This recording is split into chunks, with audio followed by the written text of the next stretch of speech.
स्वागत है दोस्तों आप सभी का आज की इस वीडियो में।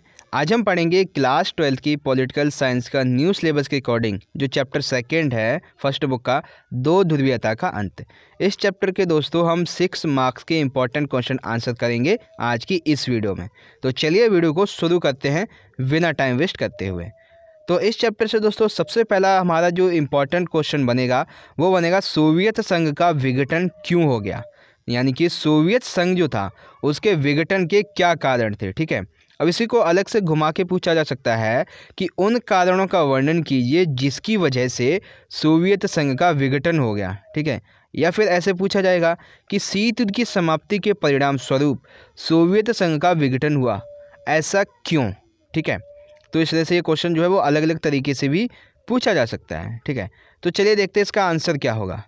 तो सबसे पहला पॉइंट है एक दलीय व्यवस्था का अत्याचार, यानी सोवियत संघ के विघटन में सबसे पहला पॉइंट आएगा हमारा एक दलीय व्यवस्था का अत्याचार। इसका क्या मतलब है कि सोवियत संघ में लगभग 70 सालों तक कम्युनिस्ट पार्टी का ही शासन रहा था, एक ही पार्टी का। ठीक है, और कम्युनिस्ट पार्टी जो कि नेता मतलब कम्युनिस्ट पार्टी के जो नेता थे उनके पास कुछ विशेष अधिकार थे। ठीक है, जिसका यह नेता गलत उपयोग कर रहे थे।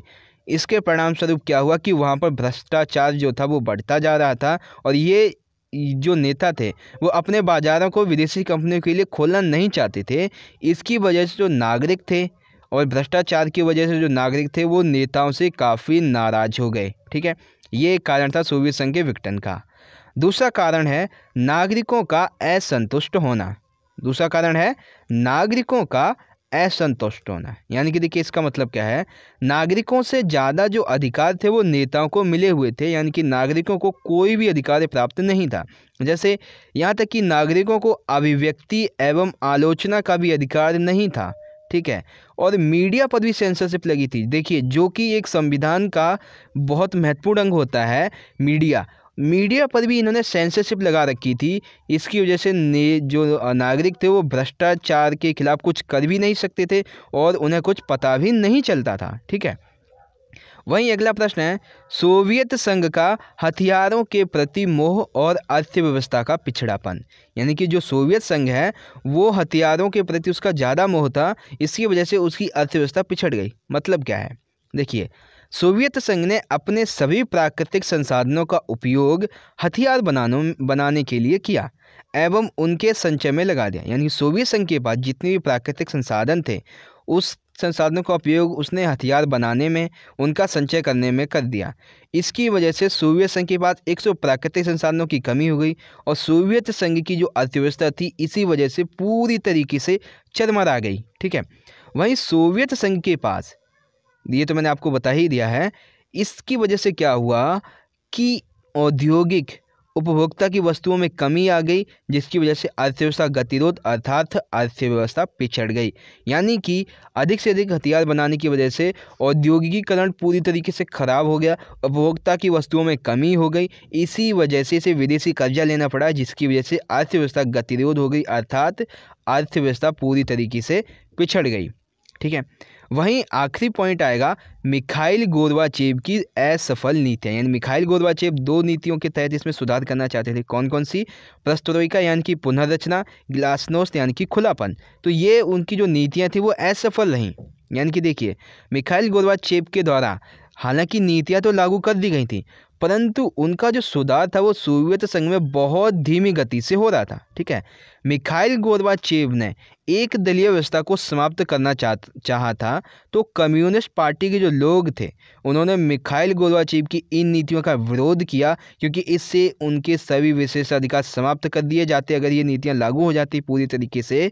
तो ये 2 और कारण थे कि मिखाइल गोर्बाचेव की जो नीतियाँ थीं वो असफल हो गई। ठीक है, तो इस तरह से दोस्तों हमारा ये जो क्वेश्चन फर्स्ट था कौन सा वाला कि जो सोवियत संघ है इसके विघटन के क्या कारण थे वो यहाँ पे खत्म होता है। ठीक है, जिसमें कौन कौन से पॉइंट हमने देखे, एक दलीय व्यवस्था का अत्याचार, नागरिकों का असंतुष्ट होना, सोवियत संघ का हथियारों के प्रति मोह यानी कि अर्थव्यवस्था का पिछड़ापन और मिखाइल गोर्बाचेव की असफल नीतियाँ। आई होप क्वेश्चन फर्स्ट आपको समझ में आ गया होगा। बात करते हैं दोस्तों इस चैप्टर के अगले प्रश्न की। अगला प्रश्न है, सोवियत संघ के विघटन के क्या परिणाम निकले। देखा, सोवियत संघ से संबंधित थी। अगला प्रश्न भी क्या है, सोवियत संघ के विघटन के क्या परिणाम निकले। या फिर अलग से पूछा जाएगा इस तरह से कि जब विश्व में एक महाशक्ति का अंत हो गया और विश्व एकल महाशक्ति के रूप में उभरा, उसके बाद विश्व का स्वरूप कैसा हुआ। ठीक है, तो देखिए सबसे पहला पॉइंट आएगा, विश्व में एकल वर्चस्व की शुरुआत, यानी कि विश्व में एक ही महाशक्ति बची। देखिए कैसे, सोवियत संघ के विघटन के पश्चात विश्व में मात्र एक ही महाशक्ति बची जो कि अमेरिका थी, और अमेरिकी वर्चस्व को रोकने के लिए, यानी अमेरिकी महाशक्ति के वर्चस्व को रोकने के लिए विश्व में और कोई देश टक्कर देने वाला नहीं था, यानी कि विश्व में केवल एक ही महाशक्ति बची, अमेरिका। ठीक है, दूसरा पॉइंट है नव स्वतंत्र राष्ट्रों का उदय। सोवियत संघ जो था वो 15 गणराज्यों से मिलकर बना था, और जब इसका विघटन हो गया तो 15 नव स्वतंत्र देशों का उदय हुआ, जिसमें पूंजीवाद को बढ़ावा मिला। ठीक है, अगला पॉइंट है कि नव स्वतंत्र राष्ट्रों के सामने, ये जो 15 गणराज्य थे जब ये नए और नव स्वतंत्र हुए, तो इनके सामने सबसे बड़ी चुनौती यह थी कि यह अपना आर्थिक और सामाजिक विकास जो है वो किस प्रकार से करें।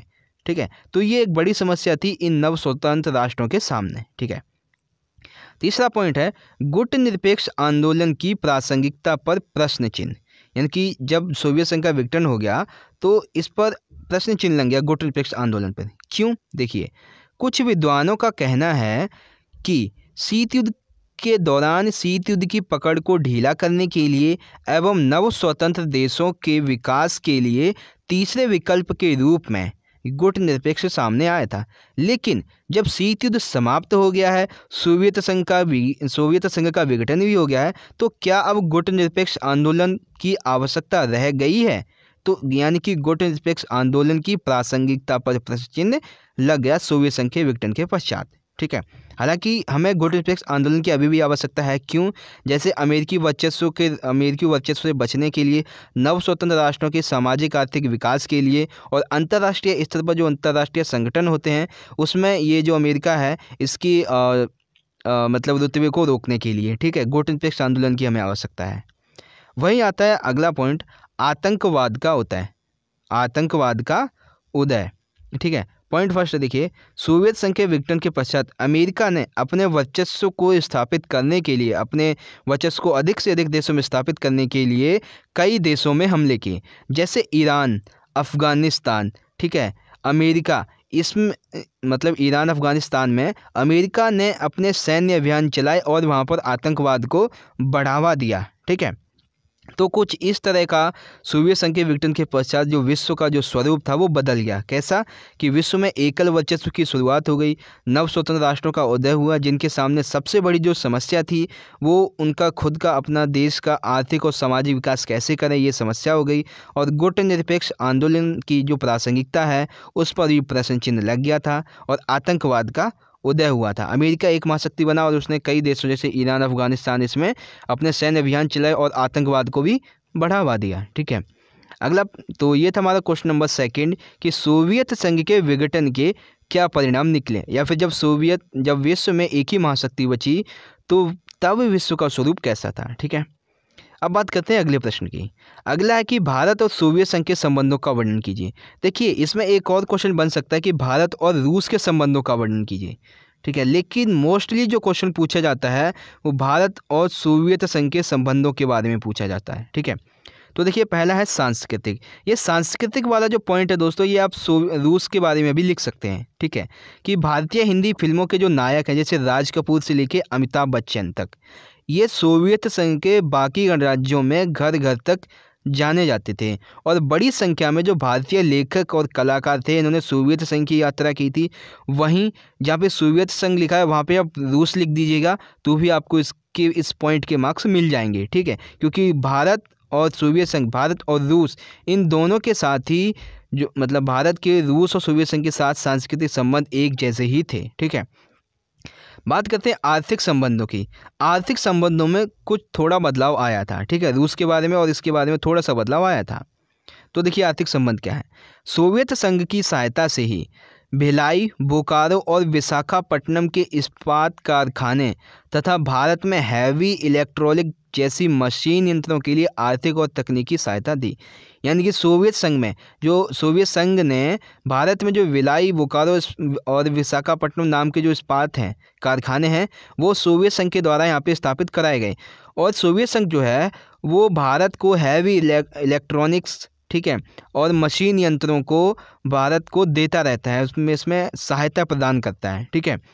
दूसरा है, भारत में जब भी विदेशी मुद्रा में कमी आई तब सोवियत संघ ने रुपयों के माध्यम को बनाकर भारत के साथ व्यापार किया। यानी कि 20 सूत्रीय कार्यक्रम किया था सोवियत संघ ने भारत ने सोवियत संघ के साथ, जिसके तहत क्या कहा गया था कि जो सोवियत संघ है वो भारत के साथ जो रुपया है यानी इंडियन करेंसी है INR, उसके साथ में व्यापार करेगा और सोवियत संघ इसके लिए मान भी गया था, ठीक है।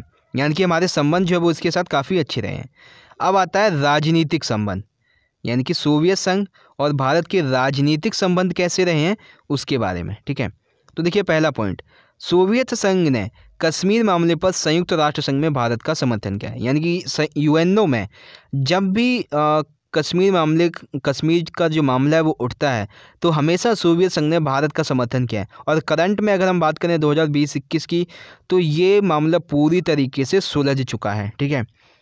दूसरा पॉइंट है, सोवियत संघ ने भारत के संघर्ष के गाढ़े दिनों में, यानी कि भारत के संघर्ष के जो कड़े दिन थे, खास करके 1971 में जब पाकिस्तान से भारत का युद्ध हो रहा था, उस दौरान सोवियत संघ ने भारत को काफ़ी मदद दी थी।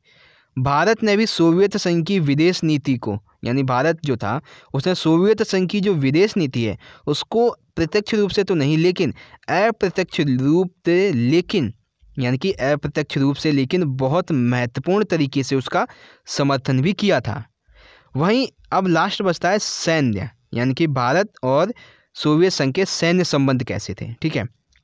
तो देखिए 1980 के दशक में सोवियत संघ से भारत में लगभग 13,000 करोड़ के हथियारों का आयात किया गया।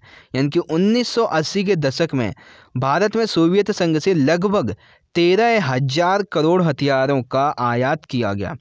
समय समय पर जो सोवियत संघ है ये भारत को लड़ाकू विमान देता रहता है, युद्धपोत देता रहता है, हेलीकॉप्टर उपलब्ध कराता रहता है, जिससे भारत को बहुत फ़ायदा मिलता है। और सोवियत संघ की सहायता से ही भारत में 1969 में ISR यानी कि इंडियन स्पेस रिसर्च ऑर्गेनाइजेशन की स्थापना हुई। यानी कि सोवियत संघ की सहायता से ही भारत में 1969 में ISRO यानी कि इंडियन स्पेस रिसर्च ऑर्गेनाइजेशन की स्थापना हुई थी, ठीक है। तो ये सैन्य के बारे में हुआ। तो इस तरह से भारत और सोवियत संघ के ये कुछ संबंध थे, सांस्कृतिक संबंध, आर्थिक संबंध, राजनीतिक संबंध और सैन्य संबंध। आई होप आपको समझ में आ गया होगा। तो दोस्तों इस तरह से आज का हमारा ये वीडियो यहाँ पे ख़त्म होता है, जिसमें मैंने आपको 2 ध्रुवीयता का अंत चैप्टर 2 जो है उसके 6 मार्क्स के 3 इंपॉर्टेंट क्वेश्चन आपको बताए। एंड आई होप कि आपको समझ में भी आ गया होगा। दोस्तों अगर वीडियो अच्छी लगी है तो लाइक करना, इस वीडियो को ज़्यादा से ज़्यादा अपने सभी दोस्तों के साथ ज़रूर शेयर कर दीजिएगा। तो चलिए दोस्तों हम मिलेंगे अगली वीडियो में आपके चैप्टर 3 के इंपॉर्टेंट क्वेश्चन आंसर की वीडियो के साथ। तब तक के लिए आप पढ़ते रहिए, अपना ख्याल रखिए, धन्यवाद। जय हिंद, वंदे मातरम।